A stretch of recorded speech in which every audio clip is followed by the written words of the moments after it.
বিসমিল্লাহির রহমানির রহিম। প্রিয় ভিউয়ার্সবৃন্দ, প্রিয় শিক্ষার্থী বন্ধুরা যারা সপ্তম শ্রেণীতে অধ্যয়নরত রয়েছে তাদের জন্য এই ক্লাসটি। আজকের class change the narrative style of the following sentence, অর্থাৎ ন্যারেশন সম্পর্কে আলোচনা করা হবে। প্রিয় ভিউয়ার্সবৃন্দ, প্রিয় শিক্ষার্থী বন্ধুরা, তোমাদের সপ্তম শ্রেণীতে প্রশ্নটা আসবে এইভাবে: change the narrative style of the following sentence শিরোনামে 5টি সেন্টেন্স দেওয়া হবে। ডাইরেক্ট নেরেশনের ইনডাইরেক্ট করার জন্য বলা হবে। 5টি সেন্টেন্স কিন্তু একই সেন্টেন্স দেওয়া হবে না, ভিন্ন রকমের সেন্টেন্স দেওয়া হবে। আমরা নমুনা প্রশ্ন হিসেবে একটি প্রশ্ন নিয়ে এখানে আলোচনা করব। প্রিয় ভিউয়ার্সবৃন্দ, যারা অন্যরকম বিদ্যাপীঠকে সাবস্ক্রাইব করেছো তাদেরকে অসংখ্য ধন্যবাদ। যারা এই ভিডিওটি নতুন দেখছো, লাইক কমেন্ট শেয়ার করার জন্য অনুরোধ রেখে ভিডিওটি শুরু করতে যাচ্ছি। 1 নং প্রশ্ন, I said to the boy, did you go to school? এটা ডিরেক্ট নেরেশনের পরীক্ষাতে দেওয়া থাকবে, তোমাকে ইনডাইরেক্ট নেরেশন করতে হবে। এই নেরেশন করার সময় প্রথমত জানতে হবে এটা কোন সেন্টেন্সে আছে। Did you go to school, এটা হলো ইন্টারোগেটিভ সেন্টেন্স। সেন্টেন্সের ধরন অনুসারে রিপিটেড ভার্বের পরিবর্তন হবে। তাহলে রিপিটেড ভার্বকে I said to the boy, তাহলে did you go to school, এটা হলো পাস্ট টেন্সের সেন্টেন্স, ইন্টারোগেটিভ সেন্টেন্স। তাহলে ইন্টারোগেটিভ সেন্টেন্স হলে কি বসাতে হবে আই সেড এর পরিবর্তে? Asked. I asked the boy, conjunction হিসেবে ইফ বা ওয়েদার বসবে। তারপরে did you go to school, এটা পাস্ট টেন্স আছে, পাস্ট পারফেক্ট টেন্স করতে হবে। He had gone to school, এখানে হি হলো কেন? ইউ সেকেন্ড পারসন থাকাতে রিপিটেড ভার্বের অবজেক্টকে অবজেক্টের সাবজেক্ট হবে। অবজেক্ট হলো দি বয়ের প্রোনাউন হলো হি, এই জন্য এখানে হি হয়েছে। আশা করি বিষয়টা বুঝতে পেরেছো।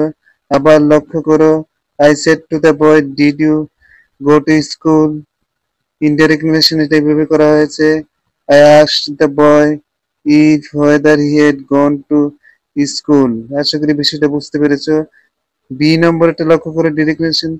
মারুফ said let us go for a walk অথবা ফর এ পিকনিক, চলো আমরা পিকনিকে যাই। লেট দ্বারা শুরু হলে এই সেন্টেন্সটা ইম্পেরেটিভ সেন্টেন্স। তাহলে ইম্পেরেটিভ সেন্টেন্সের নিয়ম হলে লেট আস থাকলে রিপিটেড ভার্বের অংশ চেঞ্জ হবে প্রপোজড বা সাজেস্ট। এখানে মারুফ সাজেস্ট, কনজাংশনে দ্যাট, লেটাসের পরিবর্তে we should go for a picnic. এখানে একটা কথা মনে রাখবে, লেটাস থাকলে উই শুড বা দে শুড বসবে। লেটাস হলো প্লুরাল অবজেক্ট থাকলে দে শুড বা উই শুড বসে। আশা করি বিষয়টা বুঝতে পেরেছো। তাহলে Maruf said let us go for a picnic, তাহলে মারুফ প্রপোজ বা suggest that we should for a picnic. তাহলে এখানে পরিবর্তনগুলি কি হয়েছে? কনজাংশনে দ্যাট, সেটের পরিবর্তে দ্যাট, লেটাসের পরিবর্তে উই শুড হয়েছে। আশা করি বিষয়টা বুঝতে পেরেছো। প্রিয় শিক্ষার্থী বন্ধুরা, অন্যরকম বিদ্যাপীঠকে যারা সাবস্ক্রাইব করেছে তাদেরকে অসংখ্য ধন্যবাদ জানিয়ে পরবর্তী অংশটা এবার লক্ষ্য করো। She said let him do it again, সে বলেছিল চলো আমরা আবার শুরু করি। তাহলে এই সেন্টেন্সটা ইম্পেরেটিভ সেন্টেন্স। এই সেন্টেন্সটার নিয়ম হলো লেটের পরে সিঙ্গুলার অবজেক্ট, লেটের পরে সিঙ্গুলার অবজেক্ট থাকলে সাবজেক্ট পরে মাইট বসে। তাহলে হি সেড, শি সেড বসবে, অথবা রিকোয়েস্টেড দ্যাট, কনজাংশন হিসেবে দ্যাট, লেট থাকলে conjunction that, let him singular object, এই জন্য এখানে মাইট। তাহলে হি থাকাতে হি মাইট ডু ইট এগেইন। আশা করি বিষয়টা বুঝতে পেরেছো।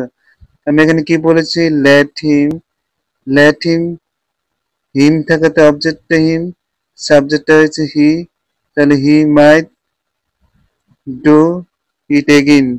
এখানে কোনো ইম্পেরেটিভ সেন্টেন্সে যদি এখানে যদি কোনো ইয়ে থাকতো, অবজেক্ট থাকতো, তাহলে সেই অবজেক্টের পরিবর্তন হইতো। তারপরে লক্ষ্য করো অত্যন্ত গুরুত্বপূর্ণ পরের শব্দটি, পরের সেন্টেন্সটা, father said to me don't tell a lie. এখানে এটা দুই নিয়মে করা যেতে পারে। ফাদার সেড, ফাদার সেড এর পরিবর্তে অ্যাডভাইস, উপদেশ। ইম্পারেটিভ সেন্টেন্সে উপদেশ, আদেশ, নির্দেশ বুঝালে, নিষেধ বুঝালে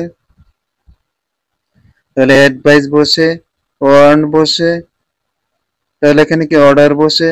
তাহলে এখানে father said to to me don't tell a lie, তাহলে এখানে অ্যাডভাইস উপদেশ বোঝানো হয়েছে।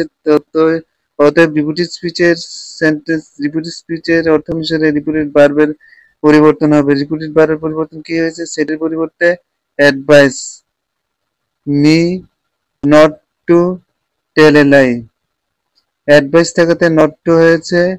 আর যদি অ্যাডভাইসের পরিবর্তে যদি আমরা ফরবিট লিখি তাহলে হবে টু টেল এ লাই, নটটা উঠে যাবে, অর্থাৎ ফরবিডি অর্থ নিষেধ করা।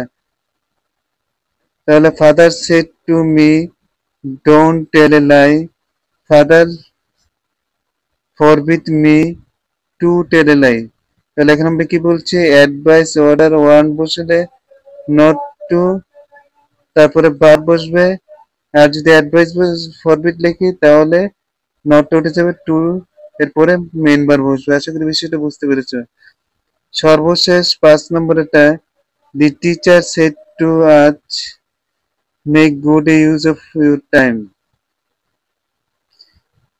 শিক্ষক আমাদেরকে বললো তোমাদের সময়ের সদ্ব্যবহার করবে, সময়ের সঠিক ব্যবহার করবে। তাহলে এটাও কি একটি সেন্টেন্স, যে সেন্টেন্সটা ইম্পারেটিভ সেন্টেন্স। কিভাবে বুঝলাম, মেক গুড, অর্থাৎ তোমরা সময়কে সঠিক ব্যবহার করবে, উপদেশ দেওয়া হয়েছে। তাহলে উপদেশ দিলে কি হবে, অ্যাডভাইস।